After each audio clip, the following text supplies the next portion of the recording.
Nadhiro Omamba mondi kapoko biro iri jera. Ihinjo kanya ka governor sei. Wacho ni tamri biro. Mana kinyala unmute mic mari Omambo kwa winji. No, what I'm saying, can you hear me now? Can you hear me? Yes, I winji. Good. Koro, iwinjo video no.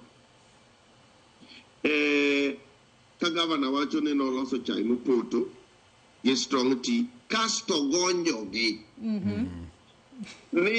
Ni jogo no di dalane, and I think that factor ne wugo ko maber. And okawacha mamigori kende. Kata all other governors onego bede ne learn from gima jatenda nye wacho no.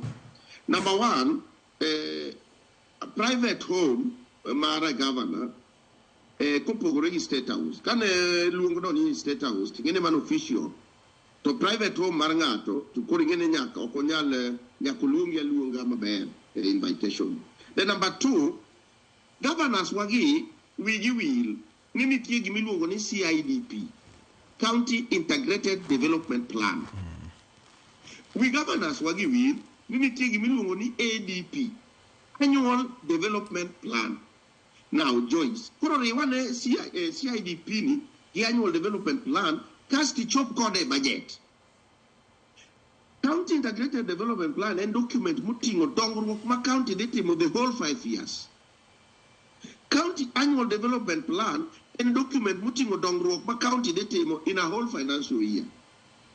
Koro kidwa ket dongruoge tingi to iboro to work a County Integrated Development Plan tingi yogi Annual Development Plan wacho kuchope budget. Now, check wacho ni documents gite nyaka dir jopiny. Nyakiter budget estimates na jopiny, nyakiter Annual Development Plan na jopiny, nyakiter County Integrated Development Plan na jopiny ADP. And the check mokwongo achiel wacho ni sovereignty belongs to the people. Ni the people nyalo exercise such sovereign powers directly or through their democracy. In this case, the law says through the public participation. So let me ask you, Joyce. Sama governors wagi wacho ni kungo ngato dala ne to kodhi mondo gi wach dongruok. To chako wacho ni ne omiyo jogo chai mopoto, to omiyo jogo strong tea momadho, to chako gonyo gi, akani kura gonyo gi, and makosa pare notimore ka Joyce. Ma jopiny onego ng'e.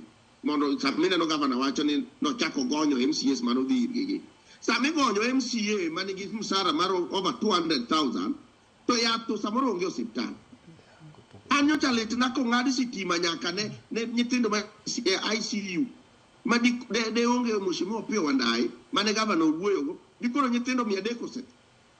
To pesa migonyo ga MCA ma chamo siling 300 to nitie kendo governor wacho ni no ogonyo gigo. Oko chok pesa gi to ochulgo sitima.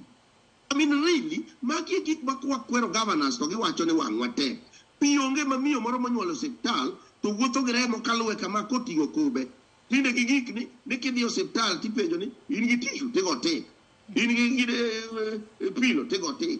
To in gi kube mar pi ka onge tidoko. Tiwacho ni ga an MCA ma is covered by law. Yes, SRC onge pesa machamo tide gonyo. Kuro in bura hila ni kata kanero na edich moro maka okadhiye. Olokore gima governor watch and my gima timore across the counties. So ana kwayo ni makosa maparo ni watimo. And ne kama makokok nochako gowago my colleagues Gerard by the other colleague. And kuma ne SRC oye ni governors, ingini governors wage. Nyaka spoon ujiko michwa iketo